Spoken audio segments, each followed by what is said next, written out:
မင်္ဂလာပါကိုကောင်မတို့ရေဝတုံတို့ရဲ့ရန်ကုန်အော်တိုဘုတ် channel ကနေပြန်လည်ကြိုဆိုလိုက်ပါရနော်ဒီတစ်ခါဝတုံတင်ဆက်ပေးမယ့်ဇလံကောင်းလေးကတော့တက္ကသိုလ်အတူတက်နေရဲ့အရင်ခင်ကြတဲ့တငယ်ချင်းတယောက်ကျောင်းပြီးချိန်မှာနေမျိုးလေးကတငယ်ချင်းဟိန်ကိုအလှည့်လိုက်သွားရကနေတငယ်ချင်းရဲ့ညီမလေးကိုမမျော်လင့်မချစ်မိသွားပြီးရိုးသားဖြူစင်တဲ့ကောနောက်ကန်ချောလာလေးနဲ့ရန်ကုန်သားကြီးတို့လှုပ်ဝက်ချစ်သူဖြစ်ရင်ကနေနောက်ဆုံးမှာစီးရီပေါင်းတွေကိုကျော်လွန်ပြီးချစ်ချင်းဆုံးထီအောင်ပေးဆက်ဖို့နှုတ်သားကြည်ပြူစာဆုံးဖြတ်လိုက်ကြချိန်မှာအချစ်နယ်တဲ့ကိုသူတို့နှစ်ယောက်ဘလောက်တောင်အားရပါရကြုံဝင်သွားကြလဲဆိုတာအတကုံခံစားရမယ်တငယ်ကြီးရဲ့ညီမလေးဆိုတဲ့အချစ်စကားကောင်းလေးကိုတင်ဆက်ပေးမှဖြစ်လို့ဝတုံနဲ့တူတူဆုံးထီကိုလိုက်ပါကြည့်ရှုခံစားနာစဉ်အားပေးကြပါအောင်ရှင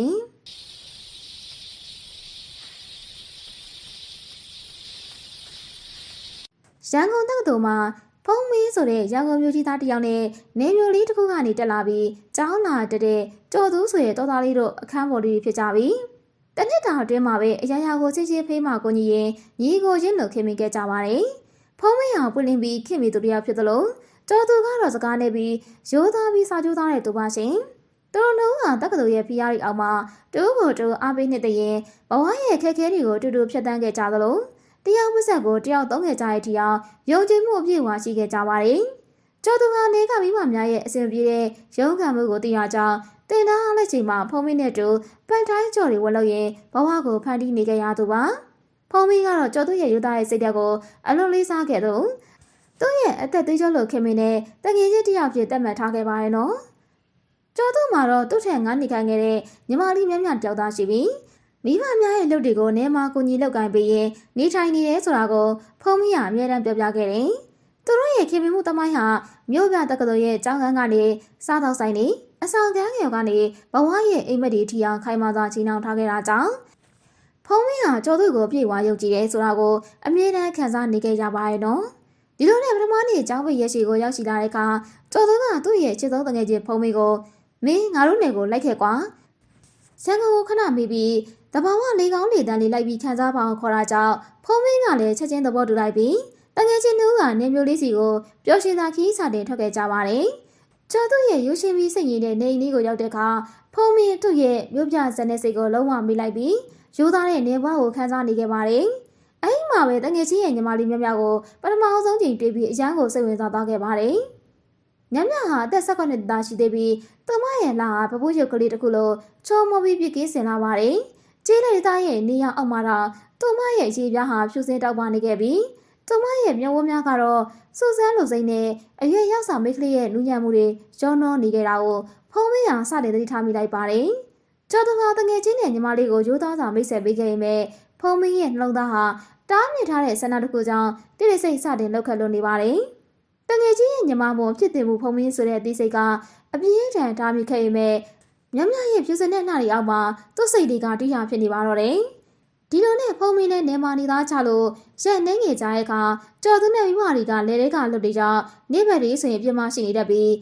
းဖုံးမင်းနဲ့မြတို့ဟာမကြာခဏဆိုသလိုနှုတ်ဦးတဲ့ကြံနေကြရပါတယ်။မြဟာရန်ကုန်သားကြီးဖုံးမင်းရဲ့စကားလုံးတွေနဲ့စိတ်ဝင်စားဖွယ်ရာအကြောင်းအရာတွေကိုအမြဲတမ်းနောက်ထောင်နေခဲ့သလိုဖုံးမင်းရဲ့နားမှာအချိန်ဖြုံးရတာကိုလည်းနှစ်သက်နေခဲ့ပါတယ်။ဖုံးမင်းကလည်းမြရဲ့အမူအရာတွေအောက်မှာတားမြစ်ထားတဲ့ရင်ခုန်သားကိုတစားရစားပုံမှုခန်းစားလာခဲ့ရပါတယ်။တငယ်ချင်းကျော်သူကသူ့ကိုပြေဝါယုံကြည်နေရဲဆိုတဲ့အသိစိတ်ကဖုံးမင်းရဲ့နှလုံးသားကိုတန်မိုးလိုရိုက်ထားခဲ့ပေမဲ့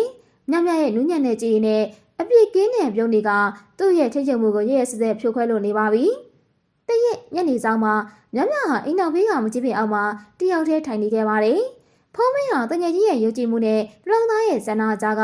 ပြင်းထန်ရုပ်ကနေကနေမဖြစ်တဲ့မှန်းသိရမဲ့သူမရဲ့နားကိုတိတိစိတ်လျှောက်သွားပြီးသူမနားကိုနီးကက်ကက်နဲ့ထိုင်နေလိုက်မိပါတယ်။မကြီးပင်ကြီးရဲ့ရိတ်အောင်မှာနှိုးရက်ရှိနေချိန်ဖုံးမင်းကမြရဲ့မျက်နှာကိုစိုက်ကြည့်လိုက်ပြီးတငယ်ချင်းရဲ့ညီမဆွေရဲ့စီးမြင့်ကိုခဏတာလုံးဝကိုမေ့လျော့သွားခဲ့ရပါရဲ့နော်။ဖုံးမင်းဟာသူမရဲ့လက်ဖွားကိုဖွားဖွားလေးစုပ်ကန်လိုက်တော့မြကရှက်ယုံစွာကောင်းလင်းငုပ်သွားခဲ့ပေမဲ့သူ့ရဲ့လက်ကိုလုံးဝမရှုံမနဲ့ငြိမ်နေခဲ့ပါတယ်။သူတို့နှုတ်ရဲ့နှလုံးသားတွေဟာပူလောင်စွာစတင်တုပ်ပြန်ခဲ့ကြပြီးဖုံးမင်းကမြကိုတို့ဒီလိုဖြစ်တယ်ဘူးညီမရဲ့အကိုကကိုယ့်ရဲ့အသက်တမြောက်ခရရတဲ့သူပါဒါပေမဲ့မင်းကိုညီမတယောက်လိုသဘောမထားနိုင်တာကိုခွင့်လို့ပါလို့ကျင်နာသာပြောလိုက်တော့မြရဲ့မျိုးများတွေကပြင်းပြရဲ့တောင်းတမှုနဲ့နားလေပေးလို့တဲ့စိတ်တွေကဖုံးမင်းကိုရှေ့ဆက်ဖို့တောင်းအားပေးနေခဲ့ပါရဲ့နော်မြရဲ့ယူသားတဲ့ဖြူစင်မှုကိုလုံးဝညှင်းဆန်နိုင်ခြင်းမရှိတော့တဲ့ ဖုံးမင်းဟာတငယ်ချင်းကျော်သူကိုတော့စိတ်ထဲကနေတောင်းပန်လိုက်ပြီးညံ့ညံ့နဲ့ဖုံးမင်းတို့ဟာချစ်သူအဖြစ်ကိုတရားဝင်ရောက်လို့သွားပါတော့တယ်။အဲဒီနေ့ကစပြီးဖုံးမင်းနဲ့မြတို့ဟာတငယ်ချင်းကျော်သူရဲ့မျက်ကွယ်မှာလှုပ်ဝက်တဲ့ချစ်သူများဖြစ်နေခဲ့ကြပြီးညနေခင်းတိုင်းမှာအိမ်နောက်ဘေးကမကြီးပင်အောက်ဟာသူတို့နှစ်ဦးရဲ့အပူလောင်ဆုံးဆန္ဒတွေကိုဖော်ထုတ်ရာလှုပ်ဝက်နေပြီဖြစ်လာခဲ့ပါတယ်ရှင်။ဖုံးမင်းဟာတငယ်ချင်းကိုလဲစားနေရဲဆိုရဲ့ပြည့်စုံရဲ့ခံစားချက်ကိုနာကျင်သာခံစားနေရပြီမယ်။ညံ့ညံ့ရဲ့ရိုးသားပြီးပြင်းပြတဲ့ချစ်ချင်းမှာတော့လုံးဝနင်းမျောနေခဲ့ရပါပြီ။တခါတည်းညသာစားကြရင်ကျော်သူကရေမောနဲ့ဖုံးမင်းမင်းနဲ့မမကခုတလောခင်လုံးနေရဲ့နော်။ငါညမကတော့မျိုးသားစိတ်နဲ့ပောက်ကရမလုပ်နဲ့အောင်လို့တတိပေးလိုက်တဲ့အခါဖုံမင်းနဲ့မမတို့ရဲ့ရင်ထဲမှာလှုပ်ဝက်ချက်ဖော်ထုတ်ခံရမလို့ဖြစ်ပြီးအကြီးအကျယ်ထိတ်လန့်သွားခဲ့ကြပြီမယ်။ကျော်သူရဲ့ဖြူစင်တဲ့အကြည့်ကိုမြင်လိုက်ရတဲ့အခါပေါ်ပြီးရင်နာစွာနဲ့ဟန်ဆောင်နေခဲ့ကြပါရဲ့နော်။ဖုံမင်းဟာတကယ်ကြီးရဲ့ညီမကိုစွန့်ခွာဖို့ချိန်ချိန်စူးစမ်းခဲ့ပြီးမြတ်မြတ်ရဲ့မျိုးဝန်းတွေကိုမြင်လိုက်ရတဲ့အခါဘလို့မှမစွန့်ခွာနိုင်တော့ပဲ။သူတို့ရဲ့တားမြင်ထားတဲ့အချစ်ကိုအပြစ်ရှိရဲ့ပြောရှင်မှုဖြင့်ဆက်လက်ထိန်းသိမ်းထားခဲ့ရပါတော့တယ်ရှင်။ဒီလိုနဲ့ဖုံမင်းရဲ့နေလေခီးဟာကုံဆုံးလို့နေပါဖြစ်လာခဲ့ပါပြီ။သူတို့နှစ်ဦးဟာနီးကပ်တဲ့ခွဲခါခြင်းကိုသိရှိနေရကြောင်းပို့ပြီးတော့တယောက်ကိုတယောက်အချစ်တွေပို့နေခဲ့ကြပါတယ်။နောက်ဆုံးဖုံမင်းပြန်တော့မေးကြမှာတော့သူတို့နှစ်ဦးဟာမကြီးပင်အောင်မှာနောက်ဆုံးအချိန်တွေလှုပ်ဝက်စာချိန်တွေပြကြပါတယ်။ညနေပိုင်းဖြစ်တာကြောင့်ကျေးလက်ဒေသဟာလုံးဝတိတ်ဆိတ်ငြိမ်သက်နေခဲ့ပြီးလာရောင်ဟာတည်ရင်များအောက်မှာမှုံမွားစာကြောင်နေခဲ့ပါတယ်။ဖုံမင်းဟာမြမြကိုနေရွေးစာဖတ်ထားပြီးလက်ပြန်ကိုပြန်ရတော့မယ်မြမြကိုရဲ့တဘွားလုံးကိုဒီမှာထားခဲ့ရသလိုပဲခံစားရတယ်လို့နာကျင်သာပြောလိုက်တဲ့အခါမြမြရဲ့ရှင်ထဲမှာလည်းဝမ်းနေလို့နေပါတယ်။သူမရဲ့နှလုံးသားဟာအချစ်ဆုံးချစ်သူကသူမကိုဆုံးခါတော့တော့မယ်ဆိုတဲ့အသည့်ကြောင့်တကယ်ကိုဝမ်းနေလို့နေပါတယ်။မြအခုရန်ကုန်ဝင်ပြန်ခင်မြကိုပိုင်ဆိုင်သွားခြင်းနဲ့အခုတို့အရာရာကိုမိထားလိုက်ရအောင်နော်။မြကလည်းချစ်သူရဲ့ဆန္ဒကိုလိုက်ရောဖို့ဝင်မလို့တာကြောင့်ဘာမှစဉ်းစားမနေတော့ပဲခေါင်းညိပြလိုက်ပါတော့တယ်။ဖုံးမင်းဟာတငယ်ချင်းရဲ့ယုံကြည်မှုကိုအပြစ်ရှိရဲ့ခံစားချက်နဲ့စိတ်ထဲကနေတောင်းပန်လိုက်ပြီးရင်ထဲကဖြစ်နေတဲ့ဆန္ဒကိုအကောင့်ထဲပေါ်ဖို့ဆုံးဖြတ်လိုက်ပါတော့တယ်။သူတို့နှစ်ဦးဟာကျေးလက်ညာရဲ့တိတ်ဆိတ်မှုအောက်မှာအိမ်နောက်ဖေးကမကြီးပင်အောက်မှာပဲတငယ်ချင်းရဲ့ညီမလေးနဲ့အကြီးရဲ့နည်းနည်းလေးကိုအစိုးစွန်တီအောင်ကြော်ဖြတ်တော်မှာမို့ရခုံမှုတွေကလည်းလှိုင်းထားလို့နေပါပြီ။ဖုံမင်းရဲ့နှလုံးသားဟာအပြစ်ရှိရဲ့ပျော်ရွှင်မှုနဲ့အပူလောင်ဆုံးဆန္ဒတွေဖြစ်ပြည့်နေခဲ့ပြီးသူ့ရဲ့ဆန္ဒတွေကိုလည်းအကောင့်ထဲပေါ်ဖို့အစဉ်အသင့်ဖြစ်နေတာကြောင့်ညမောင်ရဲ့တိတ်ဆိတ်ခြင်းတွေနဲ့တူမကြီးပင်ရဲ့အောက်မှာရန်ကုန်သားကြီးဖုံးမင်းနဲ့တောစုံမအစောလာလေးမြမြတို့နှစ်ယောက်ချစ်ချင်းရဲ့စောစုံတစ်ဖက်ကနေပယ်တွေကိုဘယ်လိုမျိုးတွေအားရပါရကြော်ဖြတ်ပြီးဘလောက်ထိကြောင်အရောက်သွားကြမလဲဆိုတာကိုတော့အခုဗီဒီယိုကိုကြည့်ရှုခန်းစားနေကြတဲ့ကိုမတို့ကပဲစိတ်တိုင်းကြစိတ်ကူးရင်ပုံဖော်ပြီးဒီဇလန်လေးကိုညီကုန်းချုပ်ပေးလိုက်ကြပါတော့နော်ဟုတ်ကဲ့ပါရှင်